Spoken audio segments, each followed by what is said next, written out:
দেশের বর্তমান পরিস্থিতির মধ্যেও খাদ্য সরবরাহ ঠিক রাখছে বড় প্রতিষ্ঠানগুলো। খাদ্যপণ্য প্রক্রিয়াজাতকরণ কারখানা চালু রেখে নিজস্ব ব্যবস্থাপনায় সেগুলো পৌঁছে দিচ্ছে সারা দেশে। তবে খুচরা এবং ছোটখাটো ব্যবসায়ীরা আছেন বিপদে। সহিংস ও জরুরি অবস্থায় পণ্য পরিবহনে মিলছে না যানবাহন। দোকান খোলা রাখলেও তেমন একটা ক্রেতা নেই। জাহিদুল ইসলামের প্রতিবেদন।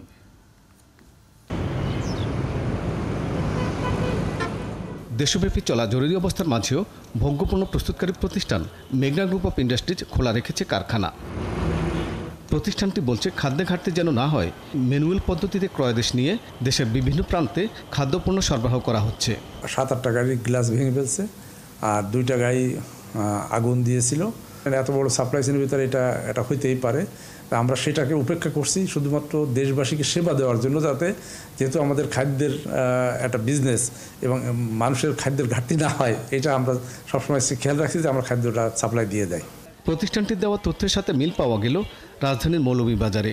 মেঘনা গ্রুপে আমরা যে ডিও কিনছি, কেনার পরে আমরা মেলে গাড়ি পাঠাইছি এবং কোম্পানি গাড়ি আনলোড করে পাঠিয়ে দিয়েছি। রাস্তায় কোনো সমস্যা হলে পুলিশ সেনাবাহিনী সহযোগিতায় মাল আনলোড করার জন্য মৌলভীবাজার পাঠিয়ে দেয়। তবে দেশের প্রায় 50% খাদ্যপণ্য সরবরাহকারী এই পাইকারি বাজারে বেশিরভাগ দোকান এখনও বন্ধ। 15-20 হাজার টাকা খরচ আছে। এই খরচটা তো আমাদের প্রতিদিনই আমাদের থেকে ভর্তুকি দিতেছে। এর জন্য আমরা আজকে একটু খুললে দেখতেছি যে পরিস্থিতি কিভাবে কাস্টমার আসবে আপনি বলে।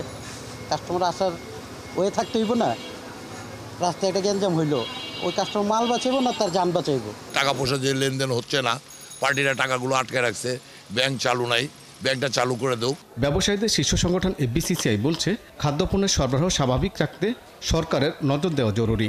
এই ডেইলি ফুডটা যাতে সাপ্লাই চেনটা ঠিক থাকে সেটার জন্য গাড়ি মুভমেন্ট করে বাংলাদেশের যে কোনো জায়গায় এটা যাতে মোটামুটি প্রশাসন এবং অন্যান্য সবার সহযোগিতা করা দরকার, সেভাবে করা উচিত। এদিকে ইন্টারনেট সেবা না থাকায় বিভিন্ন বন্দর থেকে ম্যানুয়াল পদ্ধতিতে পণ্য খালাসের ঘোষণা এনবিআর চেয়ারম্যান দিলেও মাঠ পর্যায়ে এর বাস্তবায়ন নেই।